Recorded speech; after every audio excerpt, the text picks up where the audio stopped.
I have a distinct memory to the age of about 7 or 8. My brother and I were in our backyard and we were playing with a ball, and somehow it went over one of our fences. And it was just a pool fence, so it kind of barricaded the backyard from the pool. And so when the ball went over, it was one of those fences with the bar, so we could see the ball right on the other side.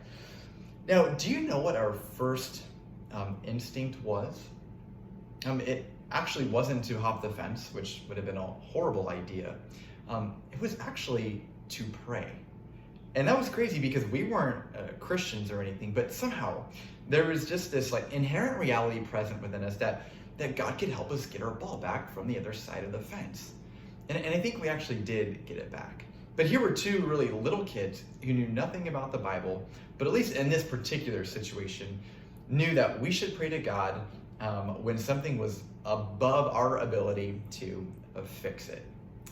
Now, have you noticed that as we get older, that this has the potential to become less and less our go-to? Right? As we get older and we get more abilities, we become more self-sufficient, and we begin to squeeze God out of the equation when we run into situations that have the potential to produce anxiety. So let's continue to look through Philippians 4. We're going to focus on verses 6 and 7 today. Here's how it reads.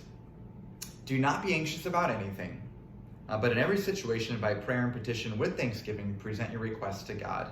And the peace of God, which transcends all understanding, will guard your hearts and your minds in Christ Jesus. Now, in the events of the last 4 or 5 months, if those have not produced anxiety in someone, either you're not human or you have been praying an awful lot. There is, constantly, right, uncertainty and change. And these two things have the potential to create a lot of anxiety in our lives. Now, as Paul is penning these words from prison, there are constant uncertainties and constant change. But Paul, thankfully, he is throwing us a lifeline to enable us to exchange our anxiety for peace. And so, like any good teacher, Paul doesn't merely tell us, don't be anxious and stop there. Instead, he explains what we can do to replace our anxiety. So the first thing is to allow our anxiety to be a means that propels us towards God, not away from God. Right? The anxious things are meant to enhance our communication with God through prayer. Just like talking with another person can be helpful in certain situations, so can be communicating with God. Second, Paul tells us to be thankful. In other words, our conversation with God isn't just to be a laundry list, but a mindfulness of what we are thankful for. Now, the promise that follows that Paul is saying is that God's peace will begin to envelop our hearts and our minds.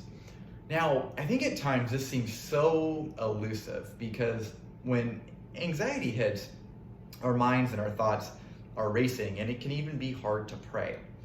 And so I think one helpful practice is to turn our prayers and our expressions of gratitude into something that we write amidst our anxious moments.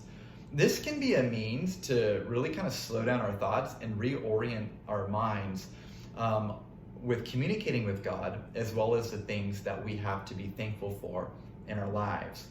And as we begin to write these things out, then that peace that Paul is talking about will begin to envelop our hearts and our minds. So I want to leave you with a couple of questions. One, what is a current area of anxiety?